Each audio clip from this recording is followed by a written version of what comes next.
Today you are watching AliAziz YouTube channel. A3 problem solving. For fresh and experienced candidates. AliAziz Quality Education channel providing you the job best interview related videos, so don't forget the subscription button. Index. Introduction to A3. What is A3?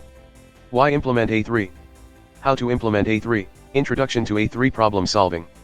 In order for any business to be successful, they must strive to improve quality and efficiency as well as build a problem-solving continuous improvement culture. The A3 report is a very useful problem-solving and continuous improvement tool.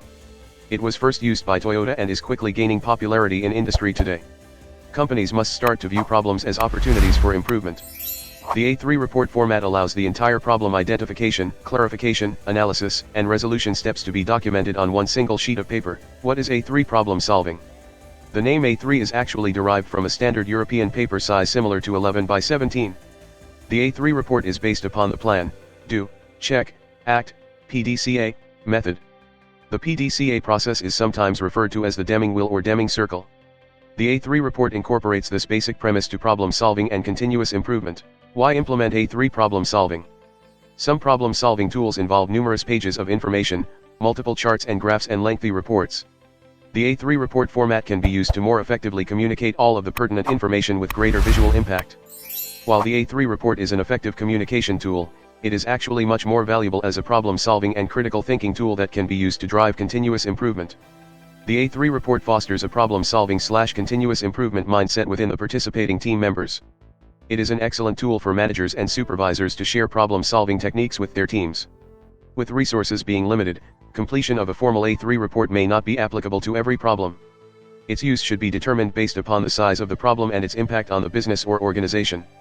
The A3 report and the A3 way of thinking are valuable tools for lean initiatives and for integrating a problem-solving culture throughout the organization. A3 report template. How to implement A3 problem solving. The A3 report usually consists of multiple steps following a PDCA structure of plan, do, check, act. The number of steps can vary due to the different formats being used for the A3 report. The exact number of steps used is not as important as the end result. The A3 report can utilize various forms depending upon the organization's needs and preferences. The following paragraphs provide information regarding the basic steps and some tools used to complete the A3. One thing that all of the forms seem to have in common is that they follow the PDCA problem-solving process. The basic steps and where they fall into the PDCA structure are listed below. Plan. Define the problem. The first step is to define the problem or identify the need for improvement. Define the ideal state, the operational standard or the desired condition. Describe the current situation or status. Identify the gap or problem. How is the current status different from the desired state or operational standard? State your goals and explain how performing the A3 and closing the gap would benefit the organization. What value will be realized by completion of the A3 exercise? Containment. In some A3 formats, a section is included for immediate countermeasures or containment actions.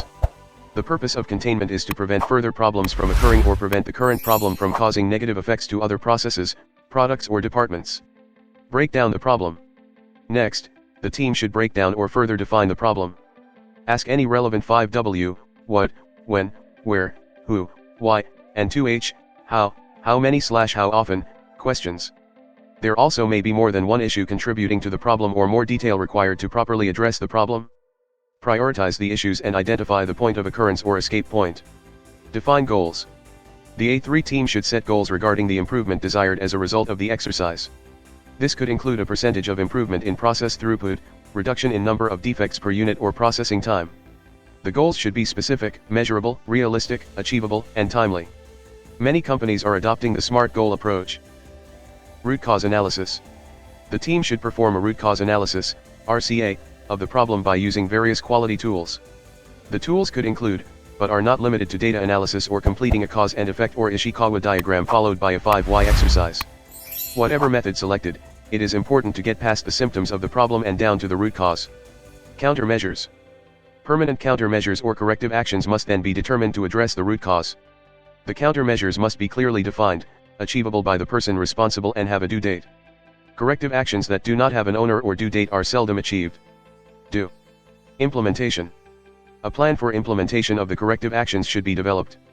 The plan should include the team members, resources, and time required to complete each task.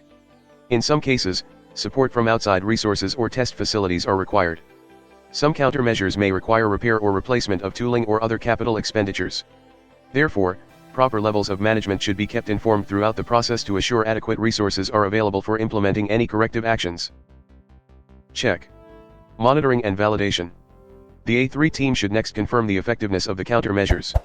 This can be accomplished in many ways, including but not limited to additional quality checks, statistical process control, SPC, data, process, or product audits and customer feedback. Act. Standardize and improve. During this phase of the A3, the team should take action to standardize the process changes or improvements. The team must update all standard work instructions, and process control plans, etc. In addition, it is a good practice to perform a short things gone right/things gone wrong, TGR/TGW, exercise and document in the A3 report what went well during the process and what could use improvement. The management team should also promote continuous improvement of the A3 tool within the organization. Common problems to avoid with the A3 report. The background is not well developed. The problem statement is not well defined or unclear. The ideal state or target condition is actually an action item, not the desired result. Analysis does not drill down to the root cause, S. Ineffective countermeasures that will not prevent the problem from reoccurring. Validation and monitoring methods are not well documented or there is a lack of evidence of improvement. Always remember that the A3 process and report are about fostering critical thinking. Encourage A3 thinking within your organization. The A3 process should be focused on improvement through developing the skills of the people. A3 thinking promotes problem solving, communication and mentoring of the teams.